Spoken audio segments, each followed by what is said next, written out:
عیسائی مذہب کے اندر عورت کی کوئی حیثیت نہیں تھی، یہود قوم کے اندر عورت کی کوئی حیثیت نہیں تھی، یوز اینڈ تھرو والا معاملہ تھا، استعمال کرو، کنارے لگا دو، پھینک دو۔ چنانچہ اللہ کے نبی صلی اللہ علیہ وسلم بتاتے خود اپنی حدیث میں بیان فرماتے ہیں کانت الیہود اذا حاضت المرأة فیہم لم یواکلوها ولم یجالسوها۔ یہود قوم کا معاملہ یہ تھا کہ انہی کی بیویاں، انہی کی عورتیں جب وہ اپنے ایام سے ہو جایا کرتی تھی تو اس کو ساتھ میں بٹھانا گوارا نہیں کرتے تھے۔ بیوی ساتھ بیٹھ نہیں سکتی، گھر میں نہیں بیٹھ سکتی ہے، کھانا نہیں کھا سکتی ہے، ساتھ میں نہیں کھا سکتی ہے۔ اس کے لیے بالکل ایسے ہی معاملہ ہوا کرتا تھا جیسے کتوں کے جلانے کے لیے الگ سے جو ہے ایک جگہ بنا دی جاتی ہے، اس میں ان کو رکھا جاتا ہے۔ اس طریقے سے عورت اپنے ایام کو، مخصوص ایام کو، ولادت کے ایام کو، حید و نفاس کے ایام کو وہاں گزارا کرتی۔ یونان و روم کی تہذیب جو کسی زمانے میں بڑی اعلیٰ تہذیب مانی جاتی تھی، وہاں پر بھی عورت کی کوئی حیثیت نہیں تھی۔ آپ کے ہندوستان کی یہ حالت تھی کہ یہاں پر بعض قوموں کو نہ تو تعلیم حاصل کرنے کی اجازت حاصل تھی، اسلام میں نہیں، غیر مسلموں کے ہاں جیسے شودر لوگ ہوتے ہیں جنہیں عبادت خانوں میں جانے کی اجازت نہیں حاصل تھی، ایسے ہی عورت کو بھی نہ وہاں جانے کی اجازت حاصل تھی نہ تعلیم کی اجازت تھی، وہ تعلیم نہیں حاصل کر سکتی تھی۔ مگر قربان جائیے مذہب اسلام پر جو اللہ کا بنایا ہوا نظام ہے، جو پیارے نبی صلی اللہ علیہ وسلم جیسے رحمت للعالمین کی تعلیمات کا مجموعہ ہے کہ ہاں اگر ایک طرف مردوں کو زندگی جینے کا حق دیا گیا ہے تو عورتوں کو بھی زندگی کے تمام حقوق سے نوازا گیا ہے۔ مردوں کو تعلیم حاصل کرنے کا حق حاصل دیا گیا، بلکہ تعلیم کا حاصل کرنا واجب بلکہ فرض قرار دیا گیا ہے۔ عورتوں کے لیے بھی تعلیم حاصل کرنا ضروری ہے۔ اسی طریقے سے جس طرح سے کھانا پینا رجال کے لیے ہے، مردوں کے لیے ہے، ایسے عورتوں کے لیے بھی ہے۔ لباس مردوں کے لیے ہے، عورتوں کے لیے ہے۔ عزت مردوں کے پاس ہے، عورتوں کے پاس ہے۔ عبادت کا حق مردوں کو حاصل ہے، عورتوں کو حاصل ہے۔ صدقہ کرنا مردوں کا کام ہے، عورتوں کا بھی کام ہے۔ روزہ رکھنا مردوں کا کام ہے، عورتوں کا کام ہے۔ اس طریقے سے تمام نیکیاں جس طرح مرد کر سکتا ہے عورت بھی کر سکتی ہے، دونوں کے درمیان کوئی فرق نہیں ہے۔ مگر ان قوموں کو کیا ہو گیا تھا کہ جنہوں نے عورت جسے صنف نازک کا نام دیا گیا، جنس نازک کا نام دیا گیا، اس کے ساتھ بڑی زیادتیاں کی۔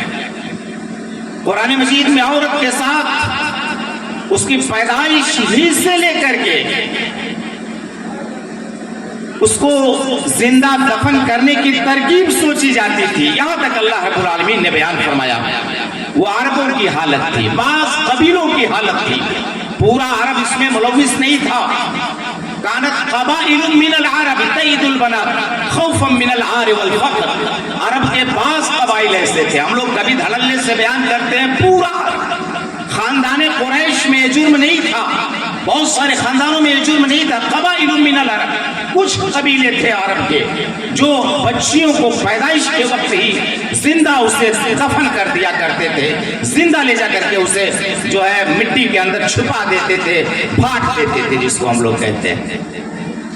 وجہ کیا تھی؟ اللہ تعالیٰ نے بیان فرمایا وَإِذَا بُشِّرَ أَحَدُهُم بِالْأُنثىٰ، جب انہیں بچی کی پیدائش کی خبر دی جاتی تھی، ظل وجهه مسودا وهو كظيم، تو باپ کا یہ حال ہوتا تھا کہ اس کا چہرہ کالا پڑ جاتا تھا، مارے غصہ کے۔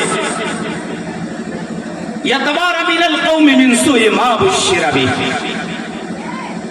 اس خبر کو سن کر کے وہ لوگوں سے چھپتا تھا، لوگوں سے بچ کر کے آڑ میں رہتا تھا، مطلب اسے شرم آتی تھی کہ میرے گھر بچی پیدا ہوئی، اور وہ نفس کے اندر یہ سوچا کرتا تھا اَيُمْسِكُهُ عَلَىٰ، کیا ذلت کو برداشت کرتے ہوئے اس کو باقی رکھے، زندہ رکھے، اب يَدُسُّهُ فِي التُّرَابِ، یا لے جا کر کے مٹی میں ملا دے. الا ساء ما یحکمون. اللہ تعالیٰ نے بیان فرمایا کہ کتنا بڑا کتنا برا فیصلہ کرتے تھے لوگ.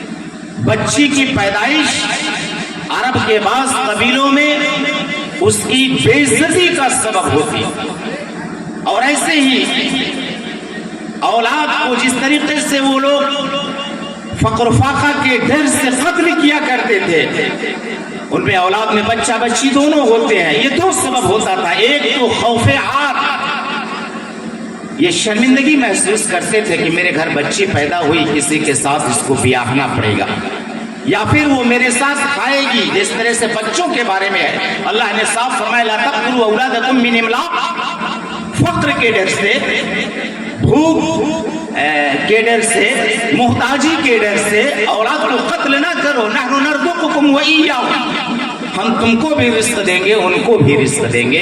تو یہ حالت ہوتی تھی کل بچیوں کی کہ عرب کے کچھ خاندان والے بچی پیدا ہوتی تھی کہ اس کو دفن کرنے کی ترکیب سوچتے تھے.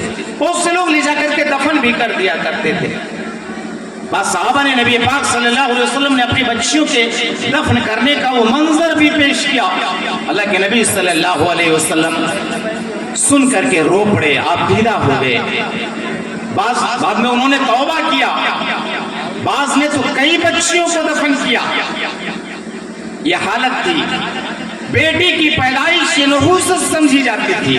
بیٹی کی پیدائش کو شرم, ذلت اور عار کا سبب سمجھا جاتا تھا. لیکن قرآن مجید نے اعلان کر دیا کہ بچیاں اب زندہ درگور نہیں کی جائیں گی. وَإِذَا الْمَوْءُودَةُ سُئِلَتْ بِأَيِّ ذَنبٍ قُتِلَتْ. خبردار ان بچیوں کو کس جرم کے پاداش میں قتل کیا گیا, کیوں ان کو زمین کے اندر دفن کیا گیا, کیوں انہیں جینے کا حق ان سے جینے کا حق چھینا گیا. یہ کل سوال کیا جائے گا, اور اس سے سوال کیا جائے گا جس کی وجہ سے ان بچیوں کو زندہ دفن کیا گیا. موعودہ لہا مانا ہے, وَإِذَا الْمَوْءُودَةُ سُئِلَتْ, موعودہ سے سوال کیا جائے گا, مطلب تم کو کیوں قتل کیا گیا. موعودہ لہا مانا ہے جس کی وجہ سے اس کو دفن کیا گیا ہے, چاہے وہ ماں کی وجہ سے دفن کی گئی ہو بچی, باپ کی وجہ سے دفن کی گئی ہو, اس کا سبب کون بنا ہے. ورنہ اللہ نے تو سب کو جینے کے لیے پیدا کیا ہے, کیوں ان کو دفن کر دیا گیا. اب کسی بچی کو دفن نہیں کیا جائے گا.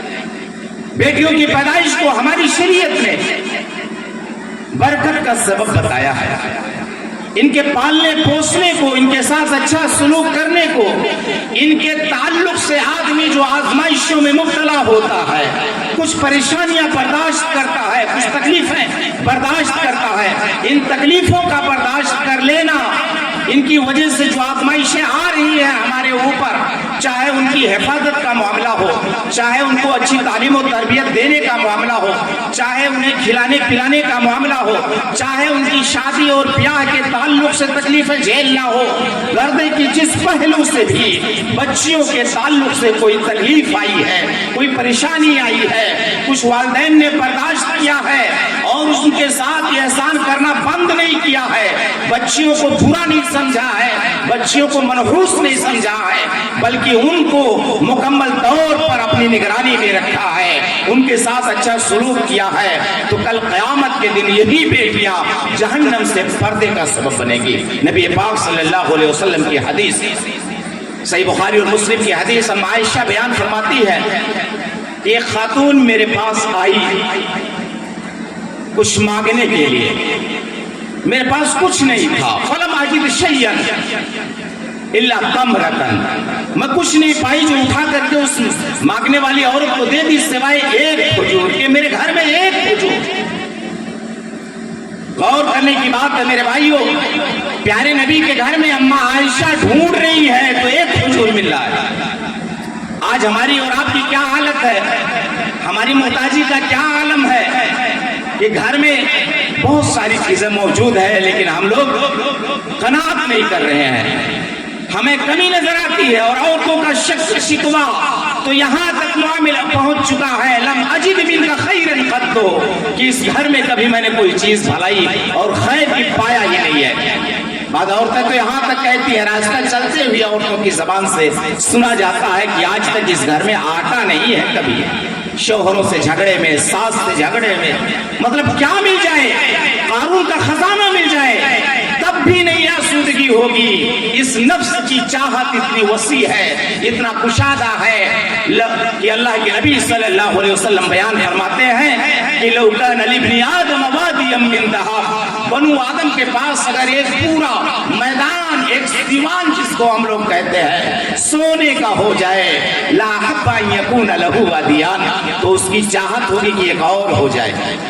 اڈانی بھی نہیں قناعت کر رہا ہے، آپ دیکھ رہے ہیں نا، آئے دن ایک سے ایک ریلوے ایئرپورٹ خریدے جا رہا ہے، وہ بھی نہیں رک رہا ہے کہ ہم کیا کریں گے، چاہتے نہیں پوری ہو رہی ہے۔ تو ان گھروں کے اندر جو کچھ ہے اس پر کیسے چاہت پوری ہو جائے گی؟ اما عائشہ فرماتی ہے کہ میں صرف ایک کھجور پائی، میں نے دیکھا اس کے ساتھ اس کی دو بیٹیاں بھی ساتھ میں تھیں، عورت مانگنے آئی، اس کے ساتھ دو بیٹیاں بھی تھیں، اس نے اس کھجور کو دو ٹکڑوں میں کر دیا، ایک اس کو دے دیا بچی کو، دوسرا ٹکڑا دوسری بچی کو دیا۔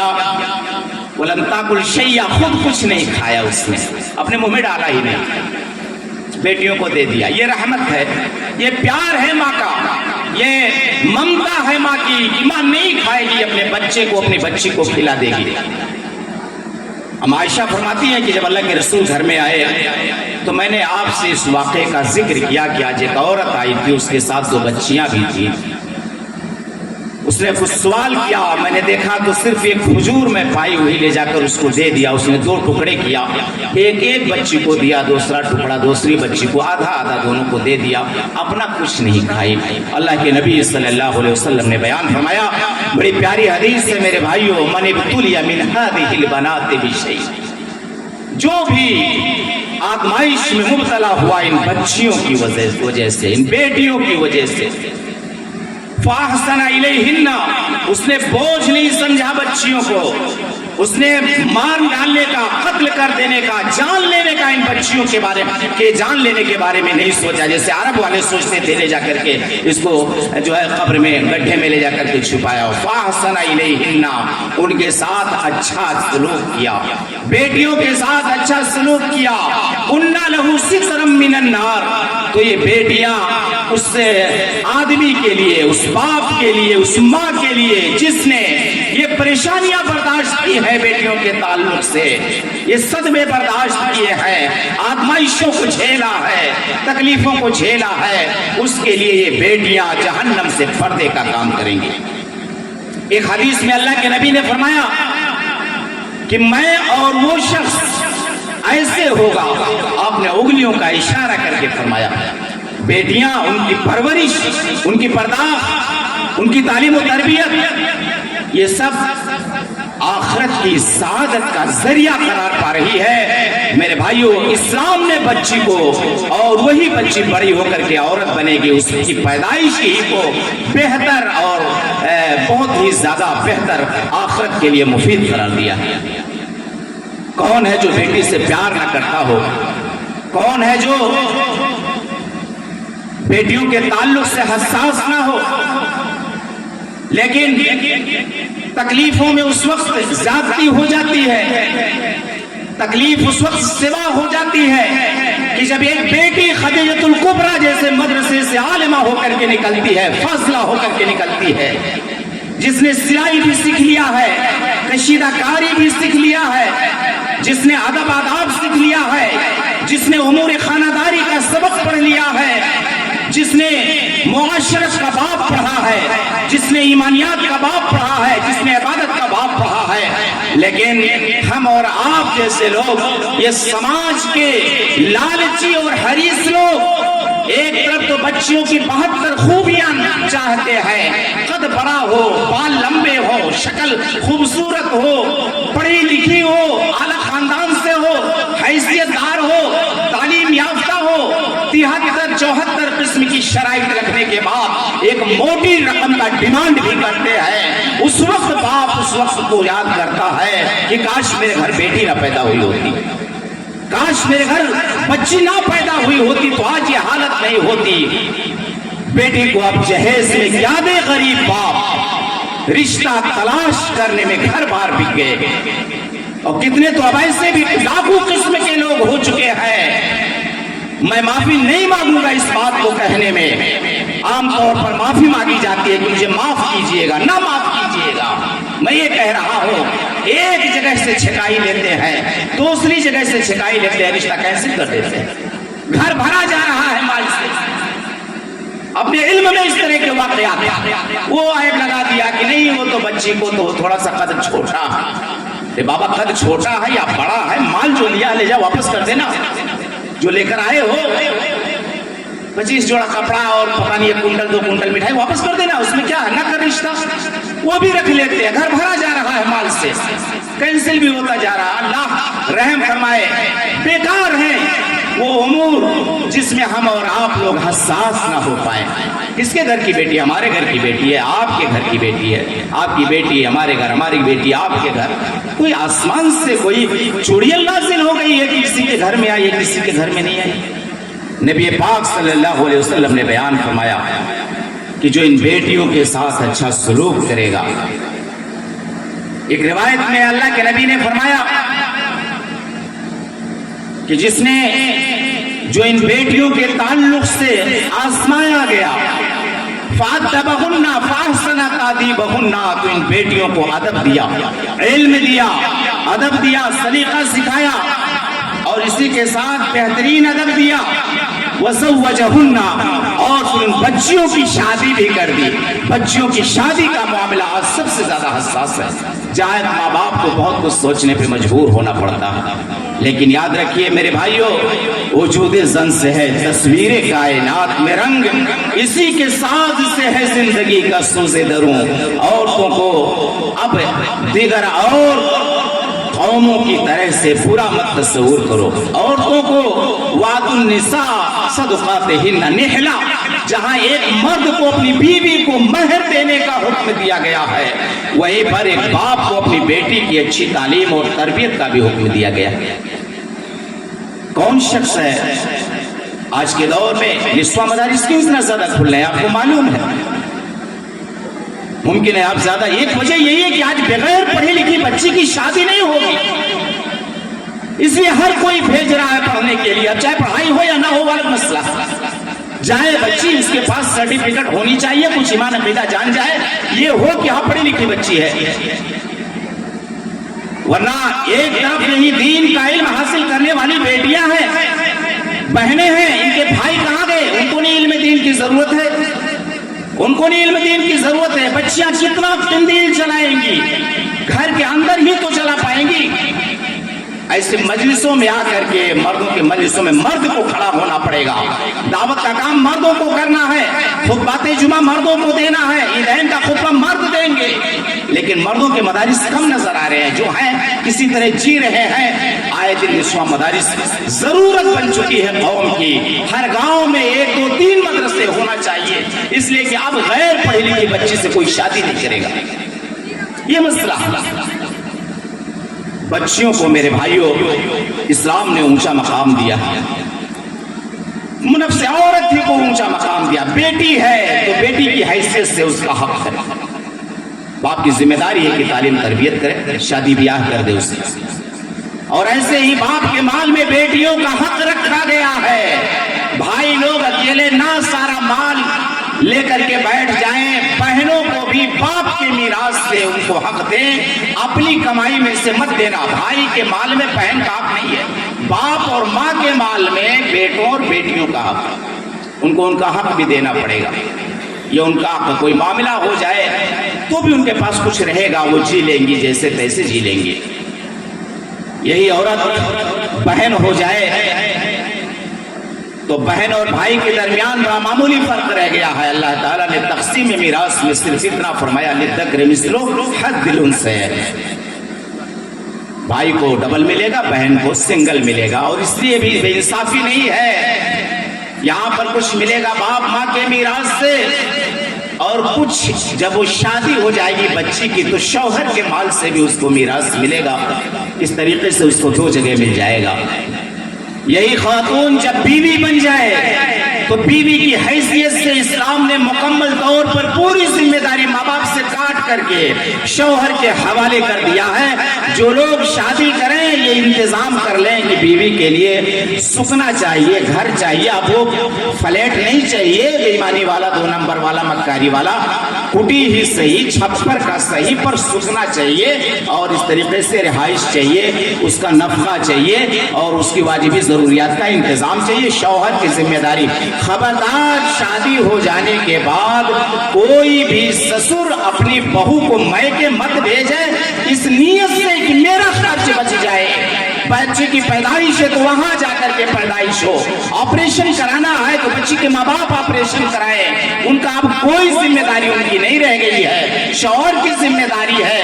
اس لیے یہ بھی مکاری بند کرے ہماری سماج, ہمارے قوم کے لوگوں. یہ بھی ایک مکاری ہے اور یہ مکاری بند ہونا چاہیے. کوئی حق نہیں ہے کہ بچی کی شادی بیاہ کے بعد اس کے ماں باپ پھر اس کا خرچ برداشت کریں. بچہ کس کا ہے؟ شوہر کا ہے. شوہر اس کا انتظام کرے. ٹھیک ہے, تعاون اپنی جگہ پر ہے, ایک دوسرے کی مدد کرنا اپنی جگہ پر ہے, اس سے ہم انکار نہیں کریں گے. لیکن یہ چھکائی کے نام پر, جہیز کے نام پر, فلاں نام پر, اب برتھ پیدائش کا مرحلہ آ گیا, آپریشن کے نام پر سب لوٹتے ہی رہیں گے. بیوی کے شوہر, بیوی کے باپ کو, ماں کو یہ بند ہونا چاہیے. نبی نے فرمایا اطعمها اذا طعمت واكسوها اذا اكتسيت ولا تضرب الوجه ولا تخبي ولا تهجرها الا في البيت. کھلاؤ پلاؤ, پہناؤ, دوا علاج بھی کراؤ ضرورت پڑے تو. اور اگر کبھی ناراضگی ہو جائے, ہاتھ اٹھانے کی نوبت آ جائے تو خبردار چہرے پہ ہاتھ نہیں پڑنا چاہیے.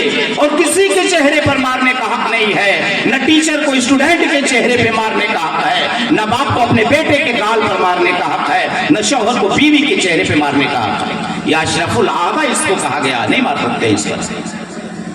اور ایسے ہی اگر ناراضگی ہو جائے تو گھر کے باہر اس کو نہیں گھسیٹ کر کے چھوڑنا.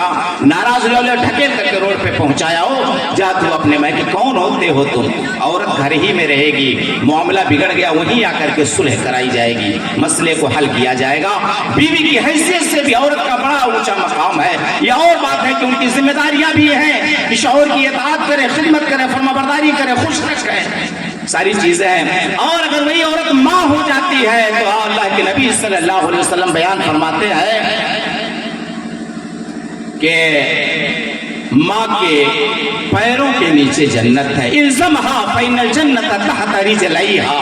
اس معنی میں ایک حدیث اور ہے کہ الجنت تحت اقدام الامہات. وہ روایت صحیح نہیں ہے, یہ روایت صحیح ہے. الزمہا فإن الجنت تحت رجلیہا. ایک صحابی کو جانا تھا, غزوے میں جانا تھا, جہاد کے لیے جانا تھا. وہ اجازت کے لیے نبی کے پاس آئے تھے. آپ نے فرمایا کہ ماں باپ زندہ ہے؟ تو انہوں نے بتایا کہ میری ماں زندہ ہے. آپ نے فرمایا کہ جاؤ ماں کو لازم پکڑو, ان کی خدمت کرو, جنت ماں کے قدموں کے نیچے ہے. آپ لاکھ محنت کر لیجئے, آپ کے پیر کے نیچے جنت نہیں بتائی گئی ہے. یہ عورت جنس ہے جو ماں ہے, ماں کے پیر کے نیچے نبی نے فرمایا جنت ہے. ان کے نصیبے کی جنت ان کے پیروں کے نیچے ہے. ان کو خوش کرو, تب جا کر کے اس کو پاؤ گے, ورنہ نہیں پاؤ گے. عورت یہ نصف انسانیت ہے. دنیا صرف مردوں سے نہیں قائم ہے, اس میں عورتوں کا ہونا بھی لازم تھا. اس لیے اللہ تعالیٰ نے جب مرد کو پیدا کیا تو عورت کو پیدا کیا. عورت ان تمام حقوق کا حقدار ہے جو مرد جن کا حقدار ہے. عورت کے ساتھ اسلام نے مکمل انصاف کیا ہے. ہماری ذمہ داری ہے کہ جس طریقے سے ہم اپنے بیٹوں کو تعلیم دے رہے ہیں, بیٹیوں کو تعلیم دیں. بیٹوں کو جس طرح کھلا پلا رہے ہیں بیٹیوں کو بھی کھلائے پلائے, اس میں کوئی فرق نہیں ہونا چاہیے. اور اسی طریقے سے بیٹیوں کی تعلیم اور تربیت, ان کا پالنا اور پوسنا, یہ خیر اور نیکی کے ارادے سے کریں تاکہ ہماری نیتوں پر ہم کو ثواب بھی ملے. اور ہمیں ہمیشہ یہ بات اپنے ذہن میں رکھنا ضروری ہے کہ عورت کسی بھی شکل میں ہو, بیٹی ہے تو بیٹی کی حیثیت سے ہے, بہن ہے تو اس کی حیثیت ہے. ذوی الارحام میں, رشتہ داروں میں, خونی رشتہ داروں میں بہن آتی ہے, اس کے ساتھ صلہ رحمی ہمیشہ ہونا چاہیے, پوری زندگی ہونا چاہیے. اور اسی طریقے سے اگر بیوی ہے تو بیوی کے حق کو دینا چاہیے, اس کے ساتھ زیادتی نہیں ہونی چاہیے. اور اگر ماں ہے تو ماں کی حیثیت سے ہمیں اس کی خدمت کرنی چاہیے. اللہ رب العالمین سے دعا ہے کہ اللہ العالمین ہمیں اسلامی تعلیمات کے مطابق زندگی گزارنے کی توفیق عطا فرمائے. اللہ تعالی ہمیں ہماری خواتین کے تعلق سے, بہن بیٹیوں کے تعلق سے ہمیں حساس احساس بنائے، انہیں تعلیم اور تربیت کی توفیق عطا فرمائے، ان کے ساتھ حسن سلوک کی توفیق عطا فرمائے، آمین یا رب العالمین۔ والسلام علیکم ورحمۃ اللہ وبرکاتہ۔